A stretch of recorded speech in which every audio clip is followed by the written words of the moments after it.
Hi everyone, আসসালামু আলাইকুম। Welcome back to my new video. তো আজকের এই ভিডিওটি খুবই গুরুত্বপূর্ণ হতে যাচ্ছে যারা ফেসবুক ইউজার তাদের জন্য। তো আমরা সচরাচর ফেসবুক যখন ব্যবহার করি, আমাদের ফেসবুক কেউ লগ ইন করে চালাচ্ছে কিনা এটা আপনি কিভাবে বুঝবেন, কিংবা আপনি কি হ্যাকারের কবলে পড়েছেন কিনা তা জানার জন্য অবশ্যই আপনি ভিডিওটি কন্টিনিউ করুন। তাহলে আপনি বুঝতে পারবেন যে আপনার ফেসবুক কেউ ইউজ করছে কিনা আপনাকে না জানে। তো চলুন ভিডিওটি শুরু করি। তো আপনি চলে যাবেন জনপ্রিয় অ্যাপস ফেসবুকে। তো আপনি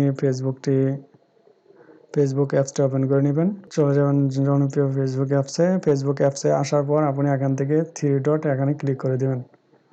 ক্লিক করার পর আপনি স্ক্রলিং করে নিচে চলে যাবেন। এখানে দেখতে পাচ্ছেন সিটিং এবং প্রাইভেসি, এটাতে ক্লিক করে দেবেন। ক্লিক করার পর স্ক্রলিং করে নিচে চলে যাবেন।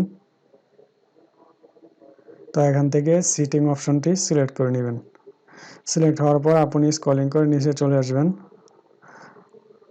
তো এখানে আসার পর দেখবেন সিকিউরিটি অ্যান্ড লগ ইন, এখানে ক্লিক করবেন। ক্লিক করার পর আপনি দেখতে পাচ্ছেন যে হোয়ার ইউর লগড ইন।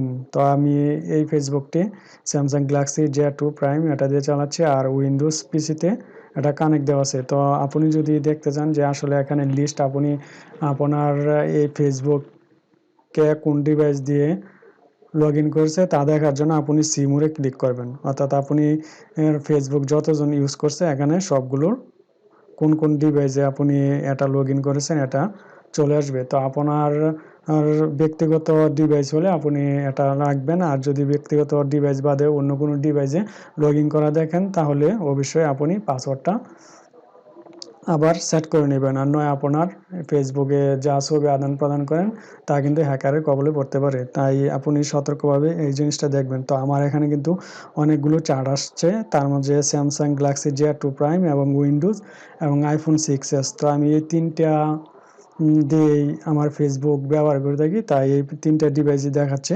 এখানে সব ডিটেলস আপনি দেখতে পারবেন যে কোন কোন ডিভাইস দিয়ে আপনার এই ফেসবুকটি লগ ইন হয়েছে। তো যদি দেখেন যে আপনার অপরিচিত কোনো ডিভাইস দিয়ে এটা লগ ইন করা আছে তাহলে আপনি সাবধান, কারণ আপনিও বিপদের সম্মুখীন হতে পারেন। তারপর আপনি এখান থেকে অবশ্যই আপনি আপনার ফেসবুকের পাসওয়ার্ডটি চেঞ্জ করে নেবেন। তো আজ এই পর্যন্তই। যদি ভিডিওটি ভালো লাগে অবশ্যই চ্যানেলটি সাবস্ক্রাইব করবেন আর পরবর্তী ভিডিও পাওয়ার জন্য নোটিফিকেশনটি অন করে দেবেন।